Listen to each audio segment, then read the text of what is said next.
Welcome to the podcast Rise and Play. I am Sophie Vaux, your podcast host. I bring together leaders, entrepreneurs, fund makers, investors, and educators who are here to make a change in the industry. For a brighter and healthier future of the games we will make, and how we will make them.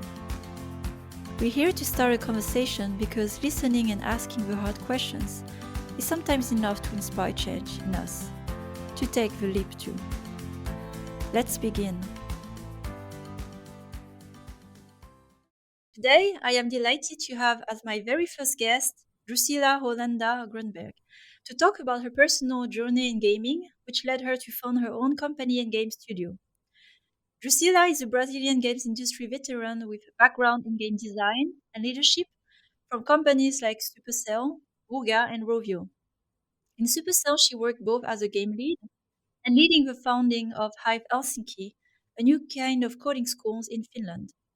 Now, she is the CEO and co-founder of Papukaya, a new mobile game studio founded by Supercell, aspiring to bring the joy of gaming to new audiences. Hi, Drusilla. Really happy to have you here. How are you? Hi, Sophie. Thanks for having me. I'm well. Excited. Yeah, thanks for joining this very first podcast as well for Rise and Play. I'm super excited to have you. And before we get into more questions about your journey in gaming, I have a burning questions myself. Was about the new company you founded and the name Papukaya. It is very foreign to me, so I was really curious about it. Where does the name come from? What does it mean? Yeah, so Papukaya is actually, it comes from the Finnish word for parrot, which is surprisingly, it's a very diverse group of birds and they come in a variety of vibrant colors, shapes, and patterns. So just the imagery of these birds was very inspiring to us. And, it really resonated with us because diversity is something that we really strive for with this company. And then it wasn't just that. When we started reading about parrots, we started to learn that they have a lot of traits that were relatable to us, which is actually kind of funny. So they're social and very playful, which we are, but also surprisingly they're very curious. They're clever problem solvers. They're avid learners. They thrive in communities, so they learn faster in a collaborative and supportive community, and all of that like just really connected to our idea of the company. And then on top of that, they just happen to be a very popular pet and great companion to millions of people. So we would hope that that would be the same for our games. So a lot of synergy there. Okay, you definitely made me curious, so I'll Google the name after to see even how the bird looked like. But that's very inspiring. And that leads me more than to a question as well, more about the origins of the company. So I understand that you are several co-founders because you also mentioned like you were several one into looking the name. So can you walk me through how you started Papukaya? When was it? And what you personally made you take the leap to start your own company, given the impressive career you had in gaming? Sure. So the company Papukaya was founded last year in September. So in the middle of the pandemic, and the jury is still out if that was a good idea or not. But and we are two founders. It's myself and Johannes Veniemi. He's a lead programmer who has a background from big casual gaming companies like Rovio and Seriously. But even though it is a young company, the idea for it had been brewing under for maybe a year prior. And the story behind it is there are two angles to it. So maybe I'll just start with talking about the market itself. Just looking at the market, we have seen in the past years that mobile gaming has been driving this massive growth in the gaming market by bringing new audiences into the fold. And by new audiences, I mean like people who are not the typical gamers that that we tend to think of. So, for example, genders are very balanced nowadays. It's between male and female. It's equally split, or maybe even skewing more females. The majority of people playing on mobile are grown-ups. They are more likely to be parents. I think 30% nowadays are above 40. So basically, if you really think about it, the stereotype of who plays games has been blurring. It can be just anyone. And And then on top of that, I found this data point that showed that only 10% of the time spent on mobile is on games, just by the general population. And it just feels like there's still a lot of growth in that industry moving forward. And I believe that there is a massive opportunity still in tapping into even other audiences and bringing people who, for example, don't play games into the fold. And so that is one side of the coin, like just seeing this opportunity. And then the other side of the coin is also came as an inspiration from my last project at Supercell, which was setting up this new Finnish coding school called Hive Helsinki. In the school, students, they come from diverse backgrounds to learn how to code together and innovate. And it was a great project in the sense that I learned a lot about setting something up, even like operationally. It's a lot of things are very similar to starting a company in a way, but also it was just very inspirational to see, firsthand the proof that indeed, if you bring people together from all walks of life and who are passionate about solving different kinds of problems, then you do get to new ideas and innovation and magic happens. And if I can just give a couple of examples of that from the school, in the first year, the some students participated in this junction hackathon, trying to create app solutions for different challenges. One of the challenges, it was the biggest one, the biggest, most competitive one of the history of junction. It was to create an app that addresses food sustainability issues. And the students from that group, they won that category. And the insight for the app actually came from one of the team members who was a farmer.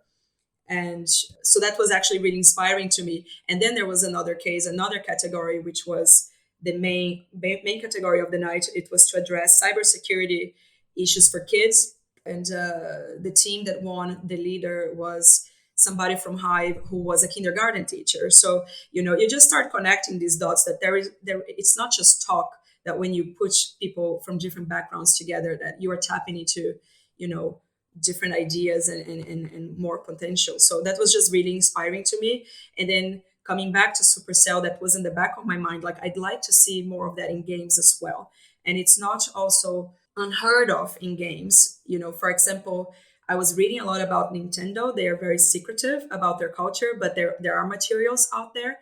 And when I was researching, I found out that actually they have it's a big part of their culture. For example, they do like to mix experienced people with people who are newcomers to the industry. Maybe they're not even gamers, but they're just really passionate and know a lot about other things. And then together they believe that that's why they are able to keep the ideas fresh over the years. And specifically when it comes to females, the game Animal Crossing, which is very popular, and it's one of the biggest successes that they've had on DS. It's a game where half of the team were females. And when I didn't know that. And obviously it is a game that is very popular with families, and a lot of females enjoy that game. And it's funny because it's a different type of game, and typical developers don't even consider it a real game, which I don't agree with, but I digress. But so anyways, it has been done in games as well, and I just would like to see more of it. And then when I returned to Supercell, I just brought this topic internally, that I was seeing this opportunity, and also maybe the way of tackling this opportunity could mean a new company. And it was very clear, like in our discussions, that yeah, like everybody was on board with that it is a massive opportunity. And also because it would be a multifaceted challenge. It's not just a matter of making one game, it's a matter of like researching new audiences, and what kind of people should we build the team with, what kind of ideas should we be pursuing, what is a culture that supports that. And then it just became very clear that I would need to be laser focused and have 100% freedom, and a new company would be the best platform for me to move, fail, and learn fast in this uncharted territory. And then, yeah, from these discussions, I was able to raise funding from Supercell. And that is what allowed me to actually start searching for the right people to go on this journey with me. And then I found Johannes, my co-founder. And then and then together we just have felt very empowered with their support to just, think outside of the box and take risks. So yeah, I'm very excited about that. Sounds like it. And it's a very inspiring journey, as you shared as well, like spending the time as well with a coding school, finding a bit more, your deeper why in a way, like what really drives you in this industry, and taking the leap of going your own way because you were with Supercell for quite a while, and taking the leap to build a new company, really fully aligned with, what you have found, discovered through your own journey after the Hive Helsinki. So it's very inspiring, and I hope the audience as well can take something away from your journey. So going then a bit more into your why in games, because as I understand as well with your career in games, you had seen a lot until you came to this point. So I was curious as well, for all these years in gaming, what still passionate, keeps you passionate about staying in games, creating this product, because you have worked in High Helsinki, but not only on games, so you could have diverged to non-games. Still, you're in games. So why still games today? That's a really good question because I was asked before, for example, why didn't you stay in Hive? And I'm like, no, but I still feel like I have a vision in games that I want to accomplish. And I actually, something that relates to this why that was interesting to me recently was 15 years ago when I came to Finland, I was hired by this company called Digital Chocolate, which was a mobile games company, a leading one at the time. And the founders of Supercell came from there. And I was actually 21 when I was interviewing for that company. And the first step of the interview was an email where I had to actually write the answers to a bunch of questions. And I found that email and I was curious, like reading through, and I was really shocked to see that a lot of the things I was saying when I was 21, I still feel the same now. And I had forgotten about it. I'm like, oh wow. And there, for example, there was this question of why games, and in my, of course, in the words that I had at the time, I my answer was that, and I'm taking this straight from the email, like games are fun and it feels rewarding to enable people to enjoy themselves while playing games like I've been doing since I was little. That's what I had in my answer. And then I also said that, like, as a game designer, it just feels great to be able to provide entertainment and enjoyment for others. And I think also because I have been always like a creative person, like I like creating things. So, just I guess just growing up, having grown up playing games and having had it have a positive impact in my life, I just had this feeling that I can combine like being creative and also sharing this thing that I love with others. And yeah, I just growing up, I had a lot of fond memories with family and friends. You know, since I was 9, Master System playing Sonic the Hedgehog. I played a lot of arcades with my father and my brother. Even like I remember this really stupid like Simpsons game that was so hard, and we could never even beat the first boss because it was so hard, and we are so bad, but we just laughed. I have like these silly memories. And but then at the same time, as I grew up, I guess I started to notice that I'm very passionate about this thing and it's such a good thing in my life. But other people, there are a lot of people who either don't care for it or even have a negative attitude towards it. And at first, I didn't understand why. And then later, I started to notice that the problem is not with games themselves. It's just that there hasn't just been enough variety for different kinds of people and their wants and their needs. And I think mobile gaming is started to change that, and that's why audiences are now more diverse. But yeah, I definitely feel there is more room there, and that's what has been driving me, like to continue to broaden the reach of games to the general population. And that is very connected to the purpose of Papukaya. We say here that our purpose, or we are in business because everyone should have games they enjoy, and we want to see a world where the definition of games has expanded. They serve everyone and they are consumed by everyone, just like social media, books, and movies. And but yeah, that's how everything is connected. And the hive part, it was very fulfilling. I'm also very passionate about the people side, but also I don't feel like they're mutually exclusive. So for example, in the future, we would be interested in hiring a student from there, and we are very much big as a company on how can we develop talent and find people with potential and mentor them, and mix experienced people with newcomers, kind of like, following a little bit the steps or the inspirations from Nintendo. And yeah, I guess I'm finding a way to combine both. That sounds great. And I can relate a lot, by the way, to your childhood and experience with games. I was playing a lot also with my dad, and I remember the very vivid memories of love and, silliness. What games can you And remember? well, we were playing Sonic as well, but we were, I don't know, all the Sonic and Disney games, like Aladdin, Lion's King. They Uh-huh. were amazing on Sega. I remember. Streets of Rage as well. So I was playing a lot with my dad and my brother and sister. So I think that shapes you as well as an adult, like the experience of joy you have had through a different medium. And for me, like I heard for you as well, was a lot through games in the family time. So that's I think deep in us. What drives us to share these moments and experiences we have had when we were children, like how is it today to build a product that can revive that kind of experience and memories? But times are different, people motivation are different, and that's the whole challenge. And actually, just on one note, is that when I was a kid, I actually, my parents, they got divorced when I was 9. And I remember that my dad, he got us the master system like right after that.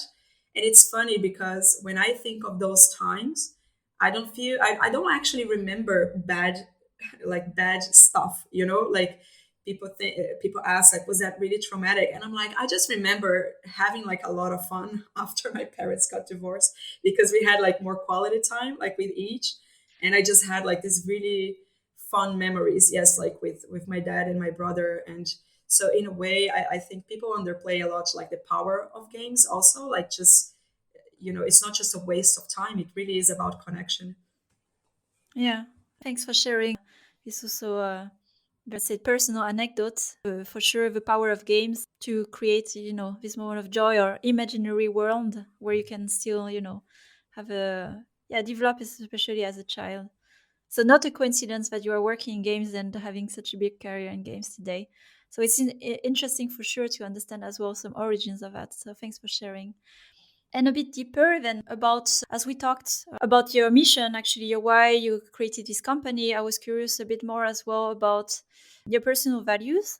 So I can hear already some of them through what you're sharing, but going a bit deeper, what are these personal values that you have, and how do they reflect in the work and in the company you have built as well recently? If you could share more about that. So culture, people, values. Yeah, I that's a tough question, because I guess if we really unpack, there are a lot of values, like we all have a lot of different like principles that we go by. Something I've been thinking a lot about recently is the concept of a growth mindset, that I realize that is something that I've had for some time, or maybe since I was young, but I'm just more aware now of it, that it's this idea that, I'm very curious as a person, and I really enjoy challenging myself and learning new things, especially like focus on the learning part. And I like learning from other people's experience, and also by trying and failing. And I feel like that's what has allowed me to, you know in the industry. When I started, I was actually a trainee artist, and then that was 17 years ago. And I got into game design because I was curious about game design, and then I got into leading teams. I became a game lead at Wuga. That was my first role as a lead, and I started getting interested in leadership. And now, like, I'm 36, and I'm getting interested in entrepreneurship. And so it's something that I feel like, not feeling like I'm setting my ways and I've learned everything there is to learn. I'll just focus on this one thing. Like, I'm very open, and I think that has served me well. And I think, for example, in Supercell, I was able to practice that a lot, because it was a company where making mistakes wasn't frowned upon. It was there actually that I learned to accept that, failing is just a part of the journey. It's actually failure is necessary steps to success. It's not just, they're not like obstacles in a way, they're necessary steps. And by practicing that there, I started to almost now just embrace it. Like I'm not just so afraid anymore to try things. Even with this company, obviously I want to succeed, but my mindset is let's enjoy the journey, give it our best shot. And at the end of the road, hopefully we succeed. But if not, it will still have been worth it. So once you kind of have this mindset, I feel it becomes easier, like to grow as a person, to grow professionally. And then other things as well that are very important to me personally and also at work is the concepts of fairness, transparency, and openness. Trust is very important to me in anything, like with my friends, relationships. For me, it's the foundation of a healthy relationship. And I sometimes almost to a fault, like I really care about those three things, but they have served me well. Like I try to kind of not care. I remove unnecessary noise. I really don't care about politics. I'm the least diplomatic person. Like I know probably, like I say what I think. I mean what I say, and but also still like in a very fair way and in a very kind way. And I feel like it's just allows me to reach conclusions faster, solutions faster, collaborate easier with others. And I think this is going to be very important for us in the company as well. And maybe just finally, like this idea of empowering people is very important to me as well. Like I've been lucky to have others support me and empower me, and I was able to, and that's the reason why I was able to achieve the things that I have achieved. And I have a bit of this feeling that I want to pass it on as well. And not only like it leads to great results, but also it's very rewarding, I think. And these values that you have shared, by the way, I share a lot growth mindset as well. It's something that I have learned over time. So I can definitely relate to it. And it changes as well your experience and your approach to things when you have switched or become more conscious about this mindset. And in this also journey of building then your own company, onboarding people, how do you incorporate these values in the people you onboard or you hire? Is how, yeah, is it a conscious process? How do you connect that with the company culture? Yeah, actually, we've been very practical about it, and I will attribute a lot of that, like learning from Supercell and Ilka, the CEO of Supercell. He's a very he talks. There are a lot of blog posts from him, and he talks a lot about the culture of Supercell. And inside the company, he has put a lot of effort on actually creating documents, like for the culture. In the beginning, like people would think that is this really necessary, but they are very useful. So even like when I started Papukaya, I already had started like writing down things that I think are important for me in the company. And then Johannes joined me as a co-founder, and it became a collaborative process. It we never like end. It's never ready. It's just this ongoing thing. And Mhm. it started as a very ugly document, you know, lots of random thoughts in there, and then we started fine tuning it. Like, what are the values? And we had debates about it. And then as it has been evolved, now we have like a nicer deck. And um, and then Ilka even suggested, which was a really good idea. Look at situations you already went through that reflects those values, and maybe put examples there in the deck. And then it forces you to think, like, are we even true to these things that we are saying? Because if you are not, then it's just words on a fancy deck. Mhm. And we were able to do these exercises of, is this really, are we really, because we talk, for example, a lot about failing and taking risks. Are we able to take risks? Are we afraid? Have we been really pushing ourselves? Like, it's a tool for self-reflection almost. And then when it comes to the new people, to hiring, every single candidate that has gone that far in the interview process, I show them the deck. I have discussions with them about it. I want to know what resonates the most. What would they have it that is not there, to really understand like how they think. And then I have in the interview tailored a lot of questions as that I'm trying to basically dig for examples where they've been in situations that have reflected those values. And I think it's been, of course we are learning as we go, but I think that this has been a really good tool. I totally support it as well. That's how I formed as well the studio I have like now in Berlin. So as well for the audience, it's a very, very useful practice to write down values, culture, the behavior desired, and share it and build it, iterate on it. That's this living document.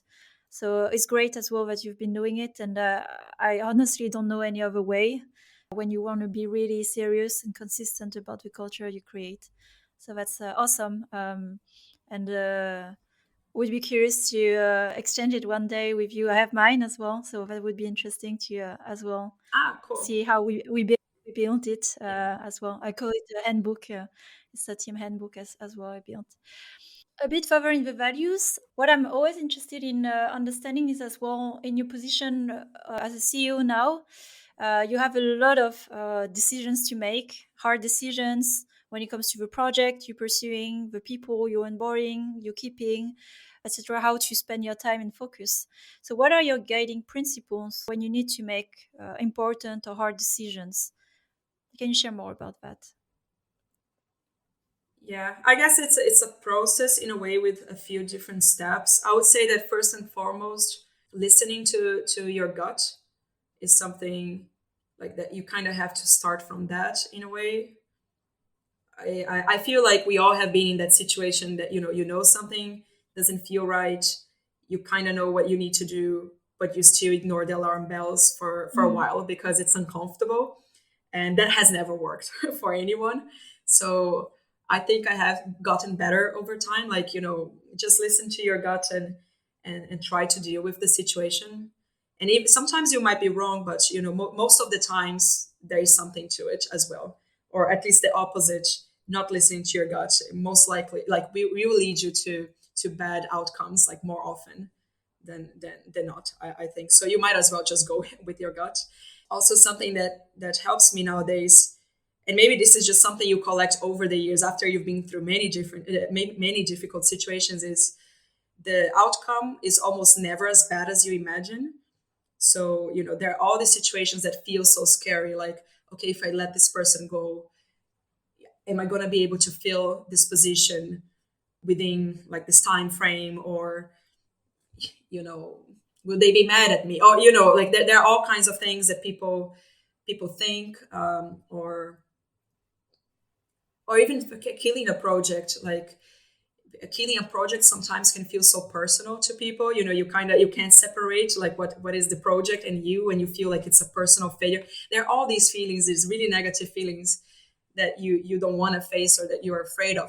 But then what you start to realize is when you just deal with it, it's kind of liberating. And the suffering is more like anticipation, but once you are done with it, it's a relief, and you get the learnings. And especially when you start seeing it as an opportunity to just move forward wiser, it's maybe not as scary anymore doing those decisions. So it's just something you have to kind of practice. You get it over time. And then if you're making tough decisions that include people, other people, or affect other people, I think it's always really important to, which connects to the values I mentioned before, like to be fair, to be transparent, to and also to be kind, to like keep kindness in mind, and even to yourself, not even just to others, but to yourself. I think maybe we sometimes have this tendency of beating ourselves up too much for the mistakes that we made or for getting to certain situations. But it's okay. Things happen. You don't have all the answers all the time, and just deal with it and move on. Yeah, and this is the most, I would say, difficult position as you grow in entrepreneurship. These decisions are never super clear, right? It's very important to have a system, internal system, like you have described, to be able to always come back to make a decision and be behind it as well personally. And one comment as well about the gut feeling. It's something I realized as well, and I read it actually that with experience, the gut or the emotions are kind of our signal and radar to signal to us that there's something important at stake, but we may not be fully conscious. So trusting also our guts with experience has actually value. Although we are in a world surrounded by data and analytics, it's tempting to always think always with the head, but there's actually a lot to listen to with the heart and guts, actually, as you get experience. So that's really good that you incorporate that in your internal decision making. Um, Yeah, that's really good. That's very well said.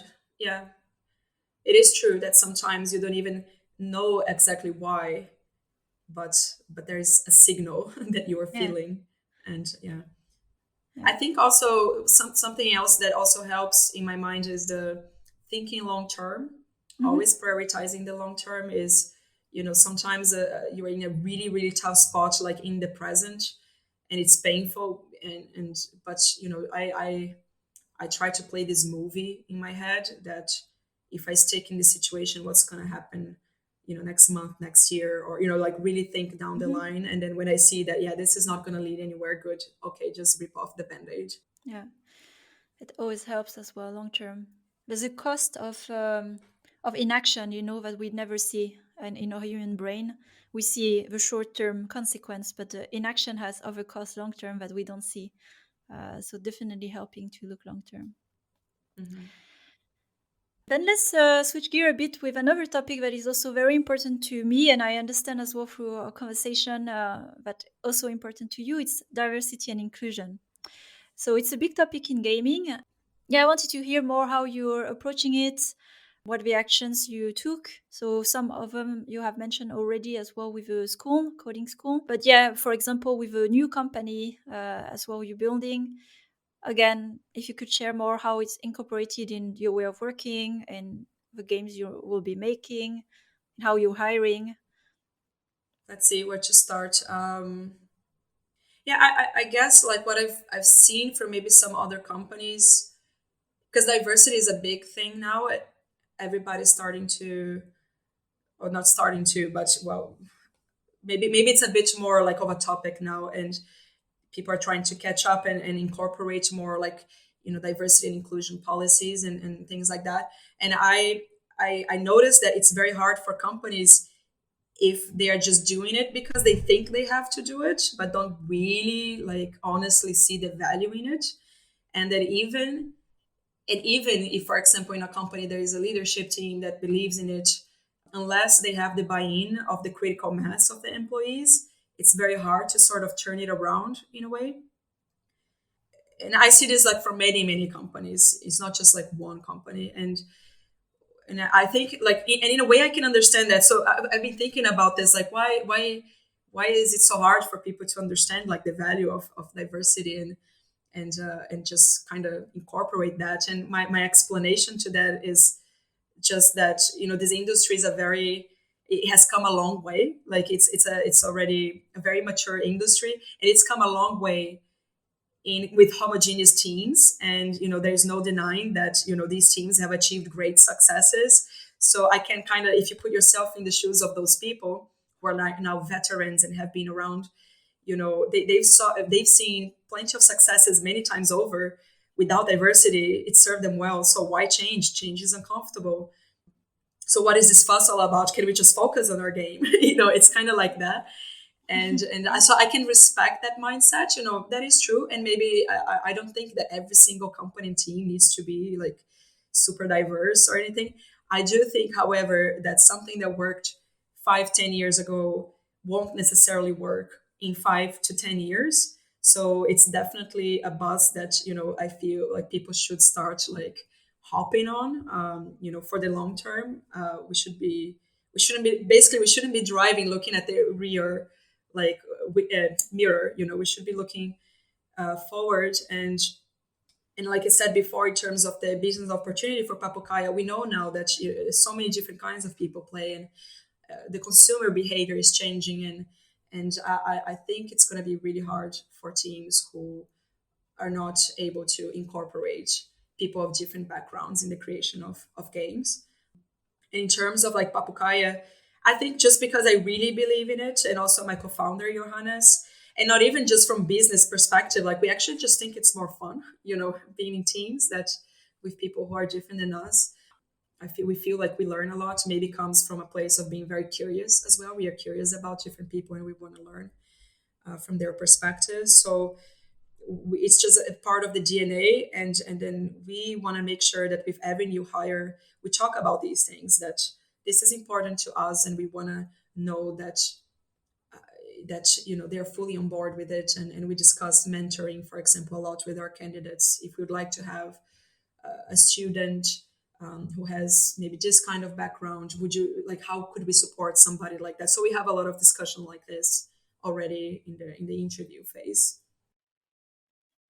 All right. So as we were talking, yeah, about the importance of diversity and inclusion, it's a really good point, but it's not also seen or understood as a very important topic. I think us also we have been through our own career in gaming, starting even like earlier, like 15 years ago, as a minority as well, women in gaming. I think it's also an important fact to knowledge.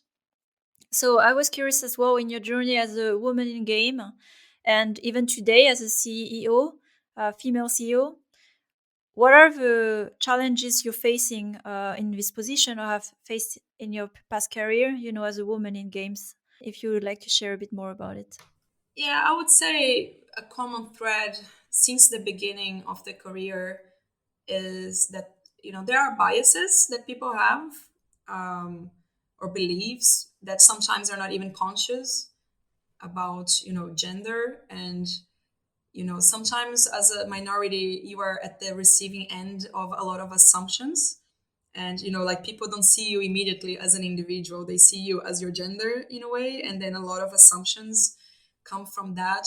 And then my first memory actually of something like that was my first job in Brazil, where I entered a room. So the company was maybe 15 people in just one small room, just guys. It was my first job. I thought it was going to be super fun working with games, really relaxed people, and everybody was just serious and quiet. And it was a really, really awkward place, like for a week about it. And then as the days passed, they start to relax more and, joke a little bit more. And then cut to the scene, like, then, they came out of their shell and were being super fun. And, we were very close, and it played around a lot. We goofed around a lot. It was really, really great environment. But then I asked, like, well, where was all this in the first, in the beginning? That was so weird. And then they said, well, we just weren't sure how to deal with a lady. And then I'm like, what do you mean? Like, I'm a human being. I mean, how do you deal with human beings? Like, you talk to them, you try to connect with them, and we may share some opinions or may not, or you maybe I find some jokes funny, maybe I don't. Like, that's just how you do with anybody. And then they felt that they had to somehow be proper and be careful to not offend me, and like I was this delicate lotus flower in a way. And then they realized that no, it wasn't like that. Like, I'm Drusilla, and I have these interests, and I find these things funny, and just like any other person.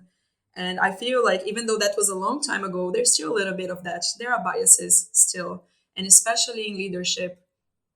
I think this is kind of common, that people think like that, yeah, women are more emotional, and maybe they're not as able, because maybe they have too much empathy, they care too much about people, maybe they can't make tough decisions. And I'm like, in what world is that mutually exclusive? Like, first of all, not all women are like that. You can't just bucket everyone. And second of all, and since when being emotional is a bad thing? And since when somebody having emotions is not able to like make it's not able to make decisions? So it's they're different things. So and I feel like, because of the lack of representation, especially in leadership positions, growing up in the industry, you do have a bit of this feeling that maybe I'm just wrong. Like, I don't see people like me in this position, so maybe these people like me are not meant to be in these positions. And maybe I should be more like these guys, I should emulate them. But that doesn't work either. That's just exhaustive, and waste of potential. And you know it's not a way to live. Not a way to work, not a way to live. But yeah, but over the years, and also it has been getting better, like there's more representation and conversations like this and this kind of initiatives as well, like connecting women, like what you're doing now, I think they're very important. And I do hope that it's going to be better for the next generations. But yeah, I think the challenges are still there. Thank you for sharing, and I can really share the same personal experience as well as really being the minority and unfortunately being at the end of bias. It can be quite difficult sometimes, but yeah, we are getting there slowly. And I think also by being in in position like yours, where you can also build a studio from scratch as well, welcoming or creating different products, welcoming different people over time, also in the whole idea of diversity, show that there are different ways of making games, and it's not a numbers game anymore about the legacy of who are making games originally. And then I had some questions more as well. So you talk as well about the challenges, of course, as a woman in game, but like here, let's go a bit further in your position as a CEO or a game lead. So really like leading a team, leading a product, and moment of personal anecdote, because I think these ones are very relevant for the audience. What is the biggest mistake and learning you've made in this position, either as a CEO, if you have enough material already, or as a game lead in your career, and that you're willing to share here with the audience? Yeah, I've definitely made many mistakes. I would say the biggest ones have always been letting a bad situation drag for too long, which touches a bit on the topic that we talked about before, whether it is keeping someone in a team or a company or a project, even though they weren't right for it. And situations like that, for example, are not good for anybody involved. It's even for the individual. Usually I what I've learned is that everybody wants to do their best work. So everybody wants to be the best version of themselves. And if somebody's not performing really well in a team or in a situation, it has nothing to do with they're bad or or well, not good enough. It's just maybe where they can contribute doesn't match the requirements of that project. And so it's bad for the project, for your team. It's bad for that person who is going to feel anxious and out of place. And I've been in a few cases like that, I've seen that this is just not working. But it's so hard to kind of have that hard discussion with people. I just let it drag for too long. But eventually I did learn. And of course, the more you do it, the sort of easier it becomes. You do like try to avoid those situations as much as possible, but it will still happen like from time to time. But I kind of I feel like there can be like really good outcomes from just addressing that issue, like just trying to understand with the person that where are we not a match, and maybe where can they even be better, like just help with that process. I've actually managed to every time that I had to go separate ways with different people, I kind of I was able to learn from like what could I have done better, even like from the beginning, maybe more expectation alignment with the role and things like that. But also just being honest with the person, like, hey, this is actually not about you. This is the situation. The role has changed. It's my fault. I thought that this is what we needed, and it turned out that that was not the case. And I think you could be actually really good, with these things, and kind of having this sort of conversations. And the people that I parted ways with always continue to something really great after, and I was able to kind of not, we were able to kind of move on without hard feelings. And then I started to realize this, that these are really tough, but sticking to it doesn't help anyone. And actually, when you just deal with it, it's not. It connects to what I've said before as well. It's not as bad as you think. That person will probably be happier.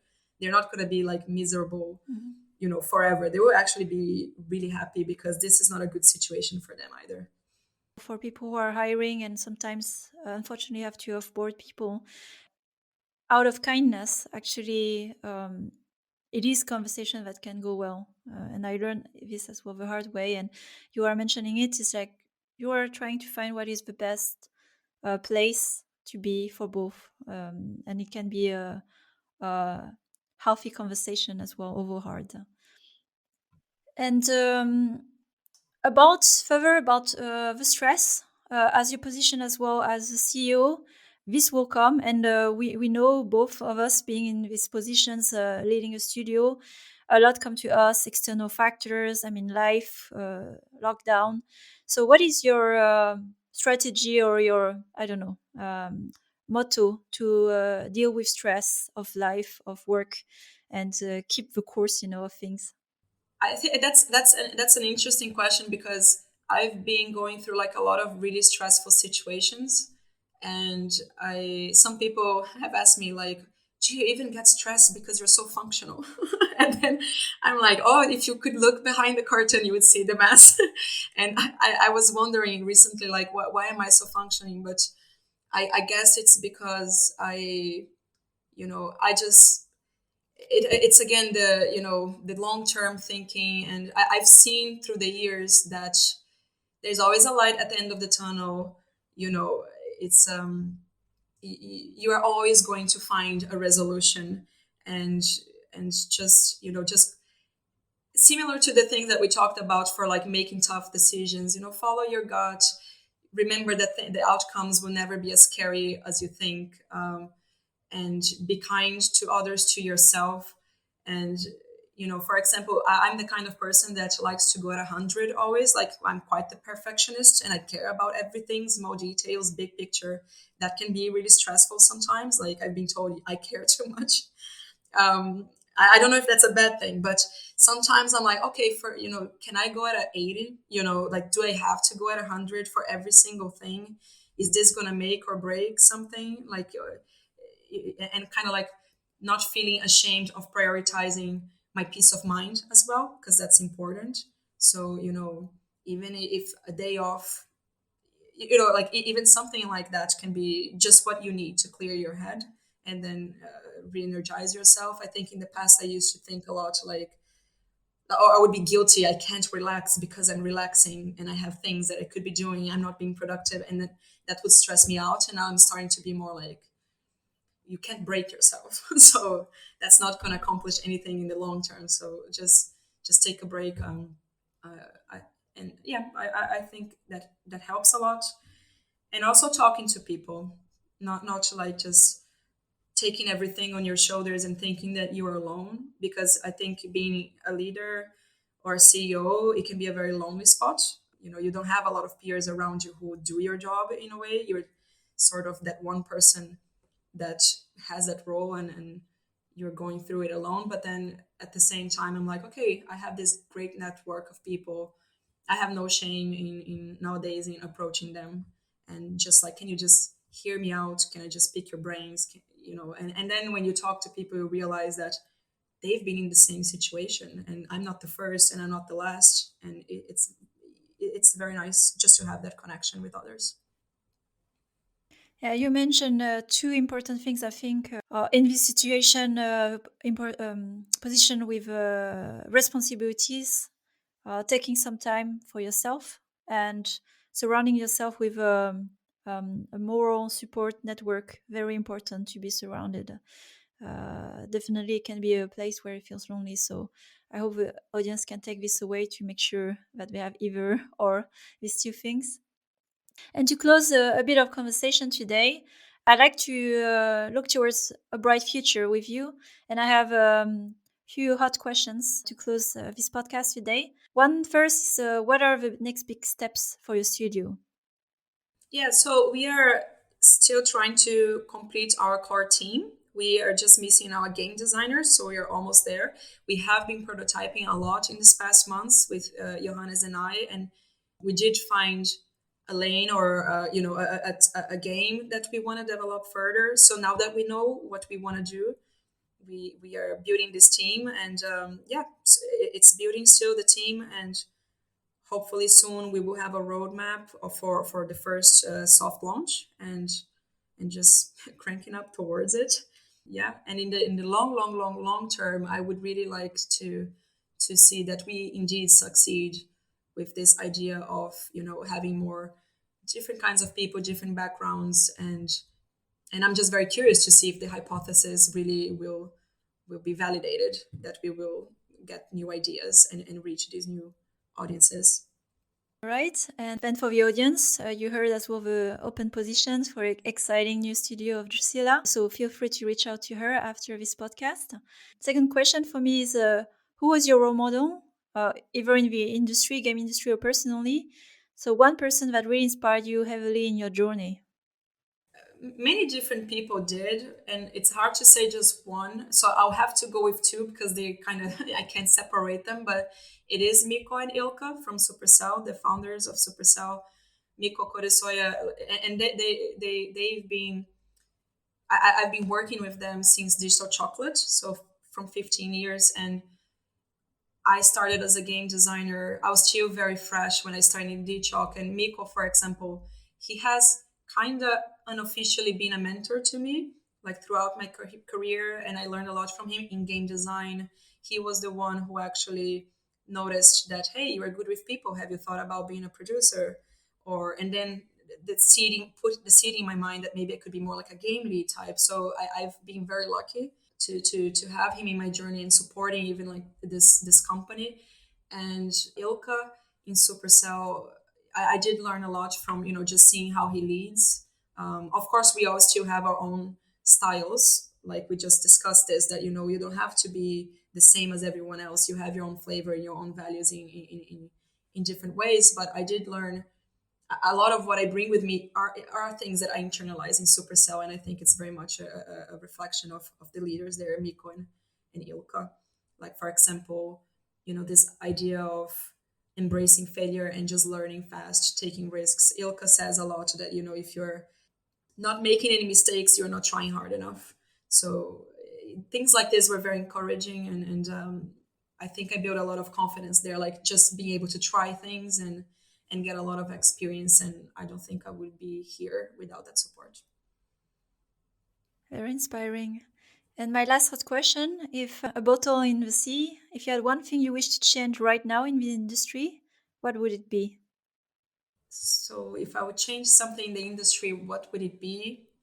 Well, definitely, I am very curious about seeing, different kinds of people, different backgrounds involved in game development.